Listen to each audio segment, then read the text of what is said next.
Hi, you're listening to the From Imposter to Empowered podcast. I'm your host, Jill Perrick, a life and success coach who specializes in helping working professionals and entrepreneurs overcome imposter syndrome. If you feel like you're not as smart, capable, or worthy as you actually are, and that someone is going to find you out, you've come to the right place. I use social and cognitive psychology, neurolinguistic programming, and somatic healing to take my clients from imposter to empowered so they can go after the success that they want and feel worthy of it too. Let's dig in. Hello, my lovely listeners. Welcome back to the From Imposter to Empowered podcast. It's been a hot minute since I have given you guys an update or talked to you. It's been a hot minute for me because I think I was recording the January episodes pretty early on in December. So now we are about halfway through January as I'm recording this, and I did not end up going to Mexico.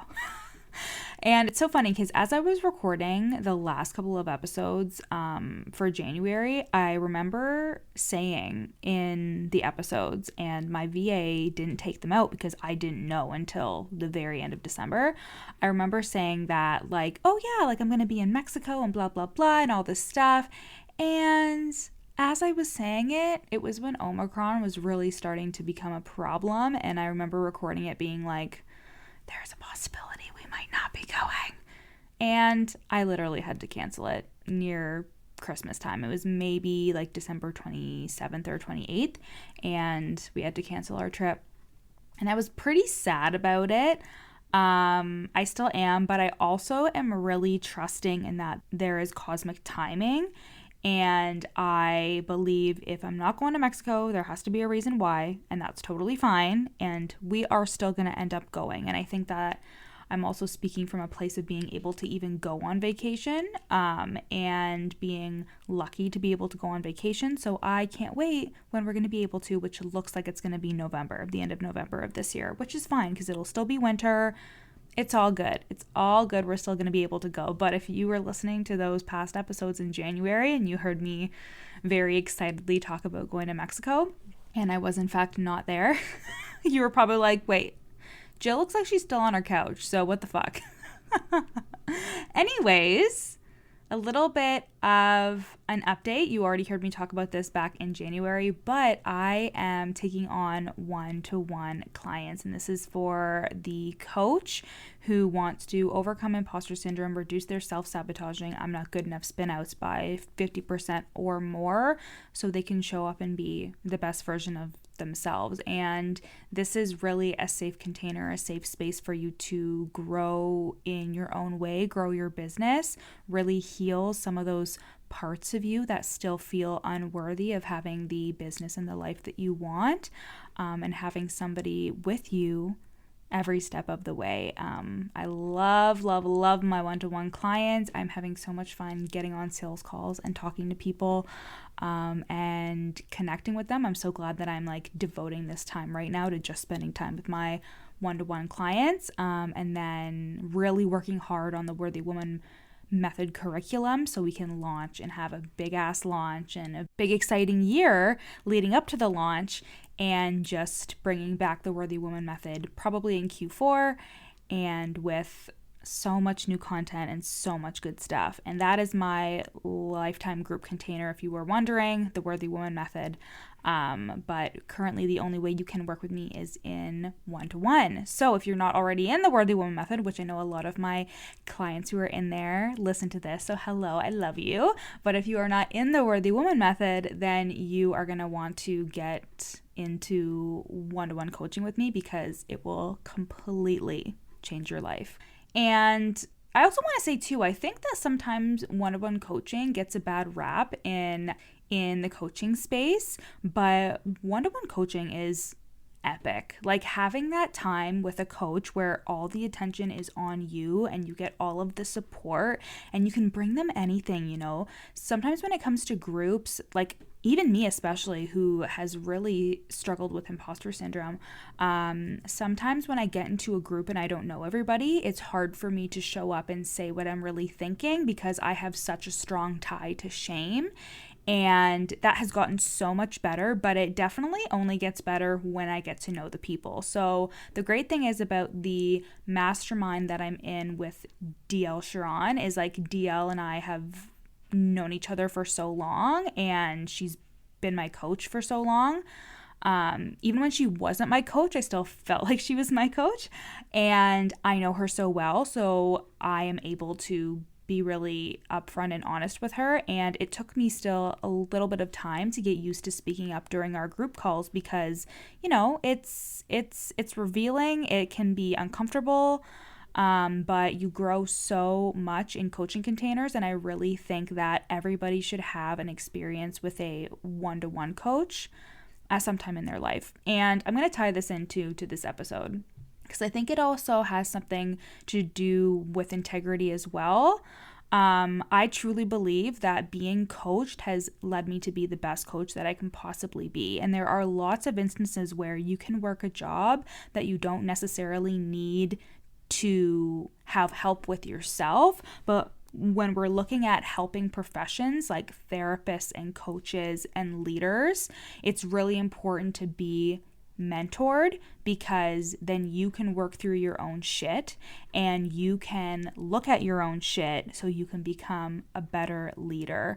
And I know that there are some people in the online space who have some spicy opinions about that in terms of being like, people that tell you you need a coach to become a coach, like they're stupid or whatever. And I don't see it that way. I think it's about being in integrity with yourself. How can you expect to coach somebody through their shit when you are refusing to look at yours? I don't see the correlation, especially as a life coach, as a mindset coach. And let's be real, even if you're a business coach and you do pure strategy, you're going to end up with clients that need more than just, hey, do this and do that. I have a lot of experience with clients that come to me after working with just purely a strategic coach or somebody who just told them what to do or gave them the strategies, and they're always a fucking mess because they didn't have the confidence, or they didn't feel worthy, or their sales started to dip and they experienced a lot of shame and it spiraled them down. And I truly believe that these tools that I teach and these strategies and processes that I help my clients with in terms of worthiness and breaking through imposter syndrome are skills that you will carry on for the rest of your career. So all this to say, I am taking on one-to-one clients currently until I am booked out. You can go to the link in my show notes and book a sales call with me and see if we are a good fit, okay? And yeah, the integrity piece, being in integrity with your job, no matter what kind of position you're in, if you are a leader, if you are helping other people, and if you're a coach, are you also doing the work behind the scenes on your own brain, on your own mindset, so you can be the best coach that you can possibly be? And let me tell you, it makes you a way better coach when you are able to look at your own shit. So back in 2020, when I was experiencing a lot of clients, I was getting a lot of clients, I was working from home with my full-time job, and that gave me a lot of flexibility and freedom with my coaching. I had a couple clients drop in and want to work with me one-on-one. It was awesome. I started working with them.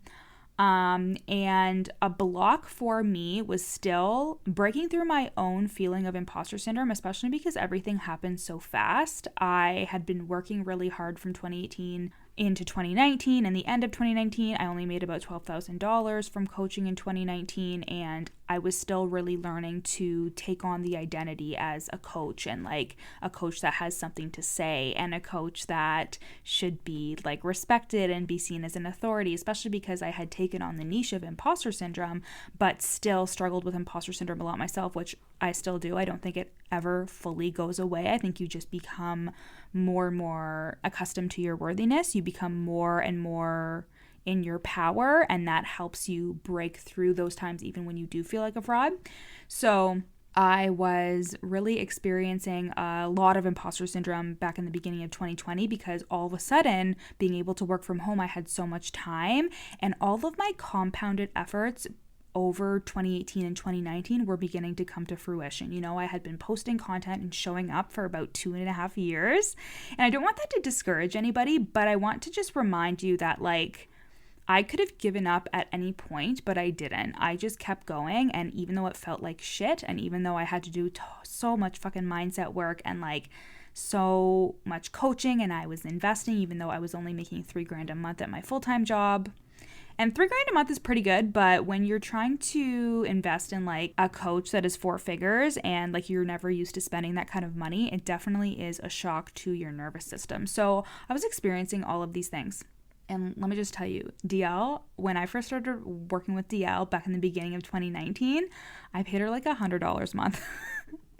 I started in like January, but the program didn't start until like April, and it only was until August, and we were on such an extended payment plan because you're just not used to spending that kind of money. It becomes very normal. Only a couple of years later, I dropped $20,000 on a one-to-one coach, which was a fucking unreal experience.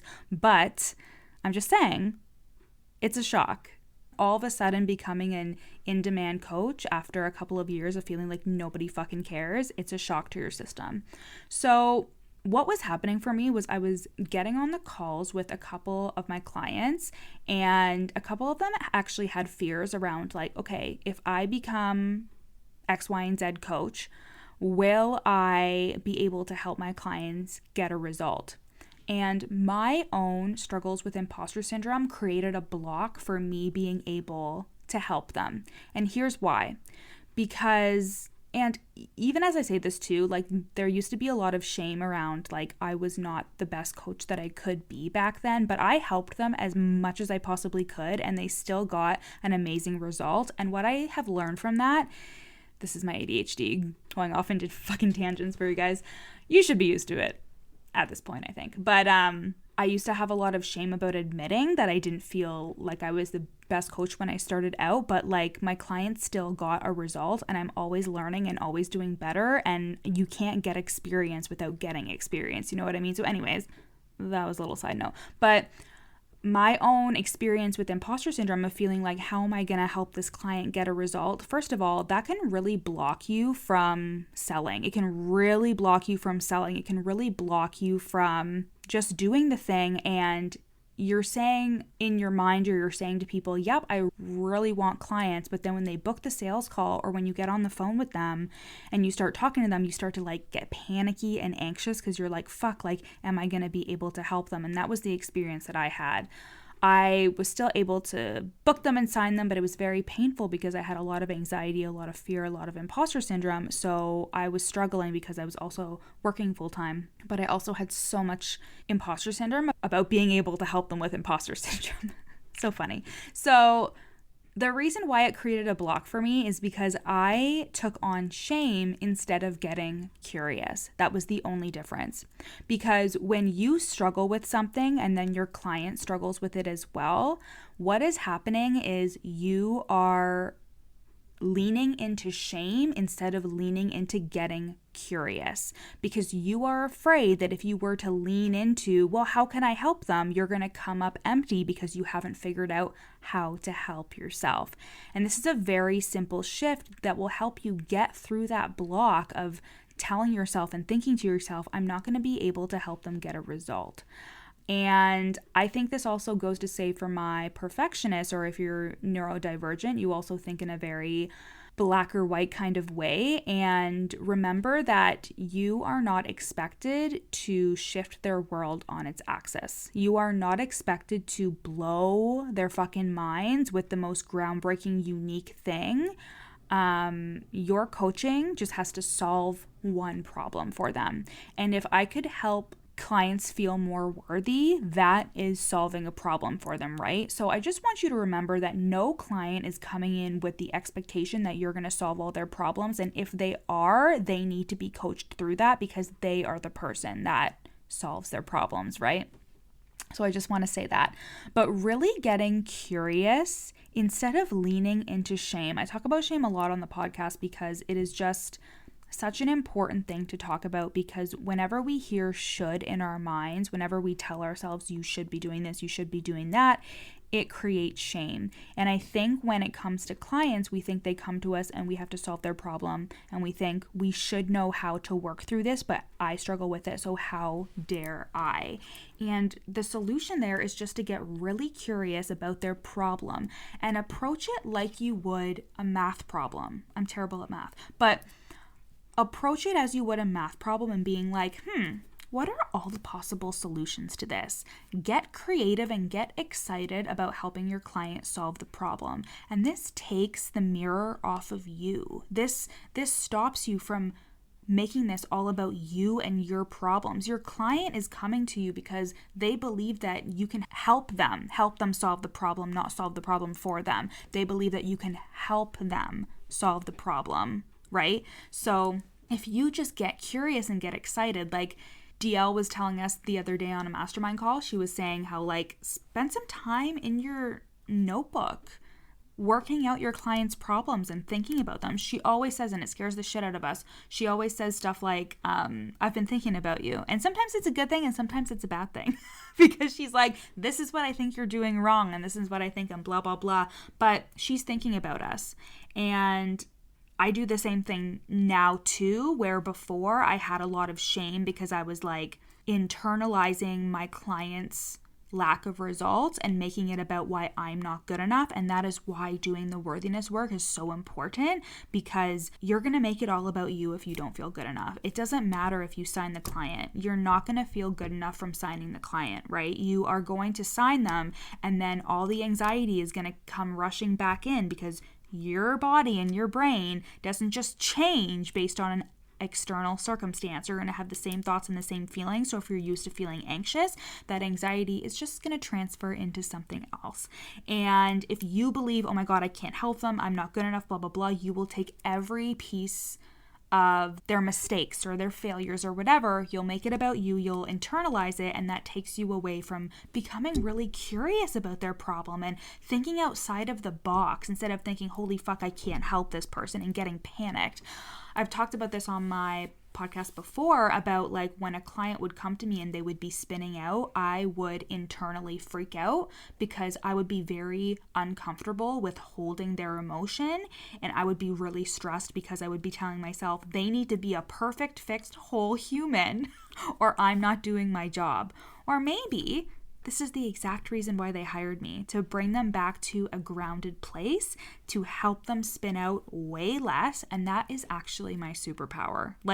My clients always report spinning out way less. If they come to me with something, they're like, I am so impressed with myself that I didn't spin out because of this, and that really is my secret sauce, is helping my clients not spin out half as much, because the spin outs lead to self-sabotage, and then you don't end up doing what's in alignment with your highest self. You end up making decisions from the spin out. You end up spiraling into I'm not good enough, it's never going to work out for me, and that therefore affects your thoughts and your actions, right? And affects everything. So if you're feeling like a fraud as a leader, as a coach, so you don't even have to be a coach in this instance, you can be a manager or a leader or whatever of a team.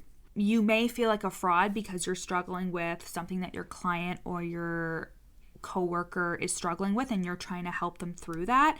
And I want you to just remember that the very fact that you have these thoughts and that you have struggled with the same thing is such an untapped superpower. But you have learned to feel shame about those thoughts and feelings. A big part of breaking through imposter syndrome that I work through with my clients is shame, because shame silences us. It makes us small. It makes us believe that we should not talk about these things and that there's something wrong with us because we're experiencing them. But when you name the shame, when you bring it out into the light, it completely disintegrates.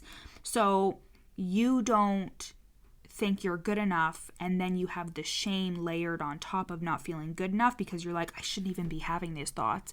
A person who knows what they're doing wouldn't even have these thoughts, and it just gets shame layered on shame layered on shame.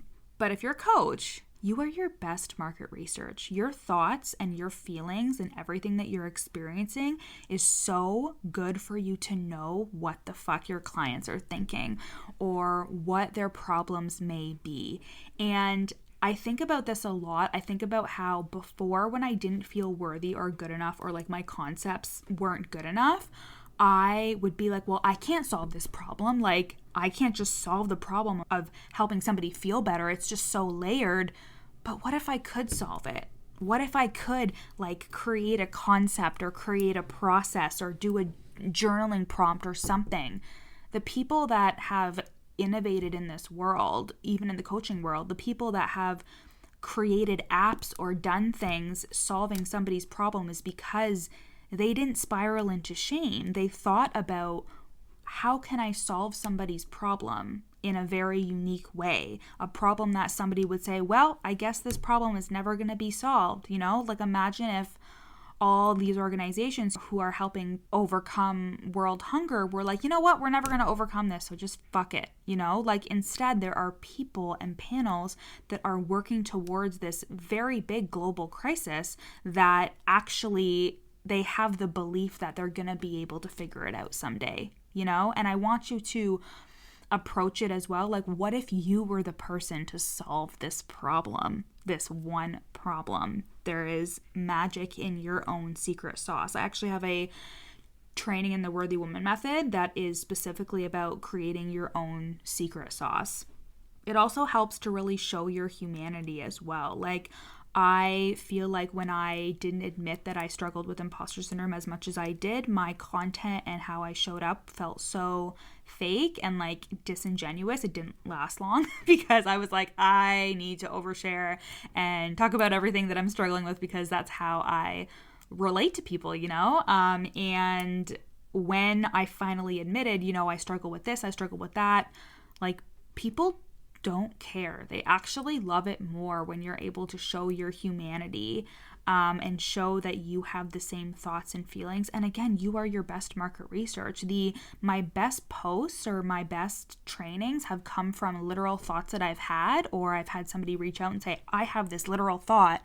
And then when I talk about that content or post that content, they're like, you're in my head. And it's because I get you. I feel you. I think I tell everybody when they comment like, you're in my head or this is so true and all this stuff, I say like, I feel you, because I literally do. I literally experience that.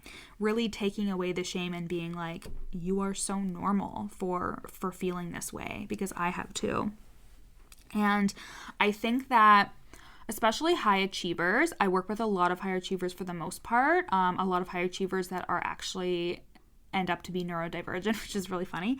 And they have so much perfectionism. And when you're trying to be perfect, so let's say you're really deep in that shame cycle right now of struggling with some of the things that your ideal client struggles with or that your current clients struggle with, and you're like trying to be perfect.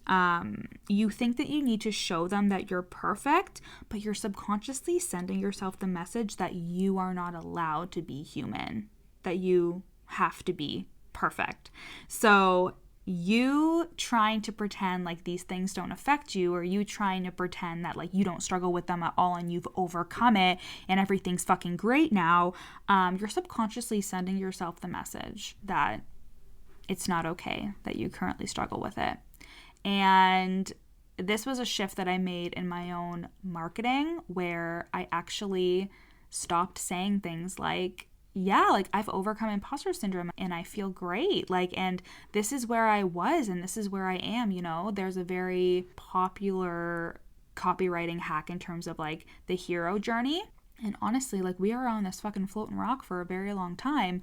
And I think that there are going to be ups and downs in life. Life is 50-50. You're not always going to be happy, but you're not always going to be sad either. And I don't really believe people when they say like, this is where I was, but this is where I'm at. I love when somebody is like, hey, here's all the external success that I'm having, and here's what's going on the inside. And they still have all the same fears and all the same shit.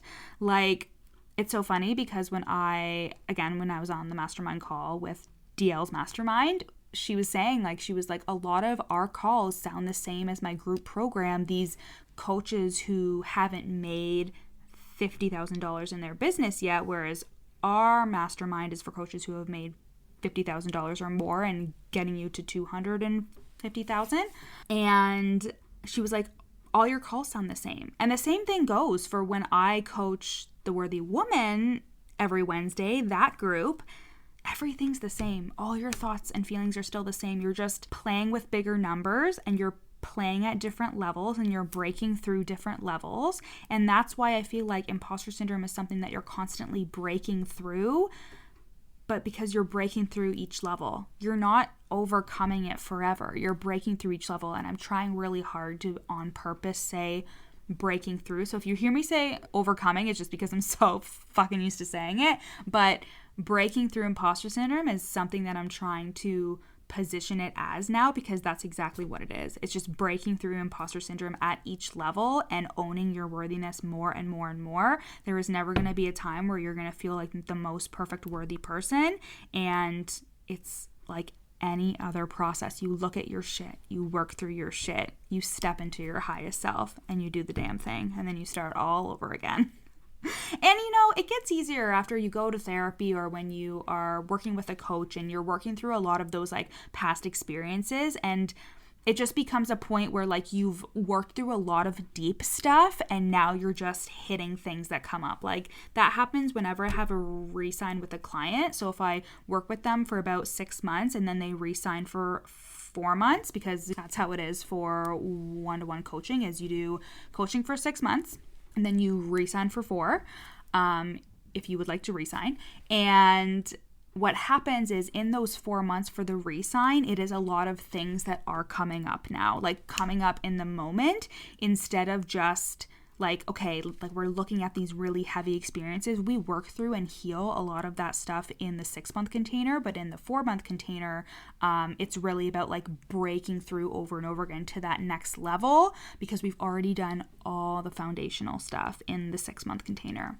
So breaking through imposter syndrome, I'm going to really try hard to say that only instead of overcoming, because I truly don't believe you overcome imposter syndrome. I truly believe that you are constantly in the process of going from imposter to empowered every day. And sometimes it is every day. Sometimes I get up, actually a lot of times, because I've talked about this on the podcast before, but I have ADHD. Obviously, I've talked about that. But for my whole life, I have always woken up depressed. Like I wake up and I'm like, I could go back to bed. Like I don't want to do anything. So that's why I have a rule, unless a client is in a completely different time zone and I need to do a call in the morning. I do not do calls in the morning. I work out in the morning or do yoga. I do my routine. I have my coffee. I do all that stuff in the morning, and then in the afternoon and the evening is when I like calls and stuff, because that morning time is for me to reset, because I usually am a fucking bitch in the morning. It's true. And I also enjoy a good sleep in, and sometimes I accidentally sleep in, and that's okay because I get a lot of great ideas at night. So sometimes I'm just like in bed and I get a really good idea when I'm trying to sleep, and then I gotta roll over and open my notes app, and it's a whole thing. So essentially, this one's a long one, but essentially I think that it is a superpower to be able to identify that you have the same thoughts and feelings that your clients do, and to not let it spiral you into shame, and to instead help you get curious about, if I could solve this problem for my client, how would I do it? But also to be in integrity with yourself. Also to check in and be like, where am I not doing the work? Like, why do I expect to help this person overcome this when I'm not doing the work to overcome it myself? I have a very long history with people pleasing and perfectionism, and I usually put everybody in front of myself. And when I'm really, really, really busy, like when I overwork myself, my own work goes on the back burner, and I've learned to not do that anymore. But when I was working full-time or doing my master's and working full-time, and then I started my business right after I was done my master's, like I just have never taken a break for myself. My own mental health went on the back burner. And when I got a whole shit ton of clients in 2020, I would prioritize all my business stuff over my own mental health. And it is still a learning process to be like, I can take a whole day and do like a whole fucking mindset day for myself, and that is going to make me money because I am important. I need to put myself first. So just being in integrity with that.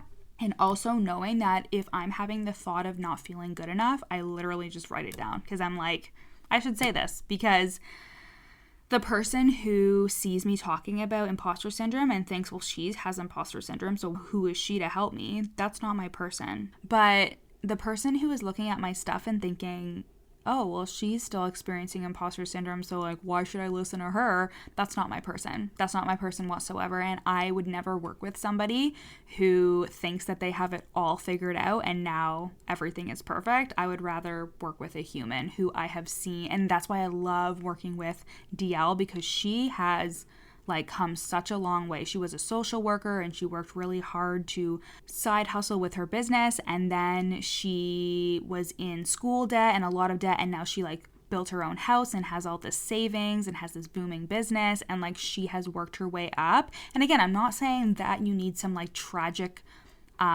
hero story for someone to want to work with you, but showing your humanity, and we all have a story. We all have something to share. Even if you think, well, I haven't struggled that much, you probably have in some way. Like, I believe that my experience with my stutter and now being undiagnosed ADHD, the things that I've experienced as a kid and stuff like that too, I think they're all worthy and valid of being talked about and seen as a struggle, because like, especially with imposter syndrome, it's an internal struggle. It is a constant internal conflict between I think I'm good enough and I'm not good enough. It's a constant push and pull between that, having days where you feel like you're on top of the world and then days where you feel like shit. And throw in being neurodivergent, you know, it's difficult and it's an internal battle. And internal battles sometimes are the worst because nobody would know it unless you told them. And usually the people that I work with harbor a lot of shame and guilt around the way that they are. And talking about it is like the hardest thing ever. So let yourself be supported. If I've kind of called you out in this episode in terms of being like, am I in integrity with my work? Allow yourself to be supported. Allow yourself to enter into a container where you can feel safe. You can feel like yourself. You can have all of the attention on you, and not in like a weird way, in a way of being like you are worthy of healing and working through your shit and overcoming your limiting beliefs and feeling good enough so you can put your magic into the world and have people care and have people listen. And that starts with your own worthiness work. So again, I am taking on one-to-one clients for 6 months. You can go to the link in my show notes and book a sales call with me, and I'll see you then. Love you guys. Bye. Thanks for listening to the From Imposter to Empowered podcast. Head to the show notes to find out how you can take this work deeper with me in one-to-one coaching or in my lifetime group coaching program, The Worthy Woman Method. In the show notes, you'll also find a free 3-day challenge to start the process of overcoming your inner imposter. And once you're done with that, screenshot this episode and share it on Instagram, tagging me at YourCoachJill so we can connect. See you next time.